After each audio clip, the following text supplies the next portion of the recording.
அருமையானவர்களே, எப்படி இருக்கீங்க? சந்தோஷமா இருக்கீங்களா? நிச்சயமாகவே நீங்கள் சந்தோஷமாக, மகிழ்ச்சியாக, ஆசீர்வாதமாக இருக்க வேண்டும் என்று சொல்லி ஆண்டவருக்குள்ளே உங்களை வாழ்த்துகின்றேன். ஆண்டவர் உங்களை ஆசீர்வதித்து நடத்துவதற்கு உண்மையுள்ளவராய் இருக்கிறார். இந்த நாளிலும் ஒரு அருமையான கர்த்தருடைய வார்த்தை என்னன்னு சொன்னால், சங்கீதங்களின் புத்தகம் 23ஆம் சங்கீதம் அதனுடைய 6வது வசனம் இப்படியாய் சொல்லப்படுகிறது. நான் கர்த்தருடைய வீட்டிலே நீடித்த நாட்களாய் நிலைத்திருப்பேன் என்று சொல்லி சங்கீதக்காரனாகிய தாவீது ராஜா சொல்லுகிறதை பார்க்கிறோம். கர்த்தருடைய வீட்டில் நான் நீடித்த நாட்களாய் நிலைத்திருப்பேன் என்று சொல்லுகிற அருமையான வார்த்தையை பார்க்கிறோம். தேவனாகிய கர்த்தர் நமக்கு கொடுக்கிறதான ஒரு நித்தியமான வாழ்வின் நிச்சயத்தை குறித்து தாவீது ராஜா சொல்லுகிறதை பார்க்கிறோம். நிலையில்லாமல் அலைகிற வாழ்வில் நம்ம எங்கே போவோம் என்கிறதான முடிவில்லாத ஒரு வாழ்வல்ல.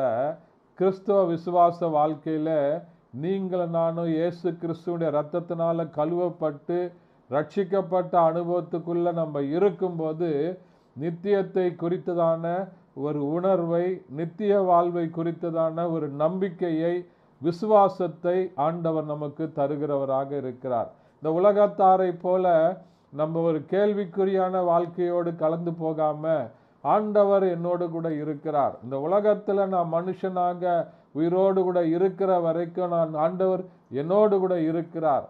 நான் இந்த உலகத்தை விட்டு கடந்து போனாலும் தேவ பிரசன்னத்துக்குள்ளாக இருப்பேன். நித்தியமான வாழ்வுக்குள்ளாக, நிரந்தரமான ஒரு வாழ்வுக்குள்ளாக ஆண்டவர் என்னை நடத்துவதற்கு உண்மையுள்ளவராய் இருக்கிறார் அப்படின்ற ஒரு நிச்சயத்தோடு கூட கிறிஸ்துவ விசுவாச வாழ்க்கையில நம்ம வாழும்போது கர்த்தர் நம்மை ஆசீர்வதித்து நடத்துவதற்கு உண்மையுள்ளவராய் இருக்கிறார். ஜெபிக்கலாமா?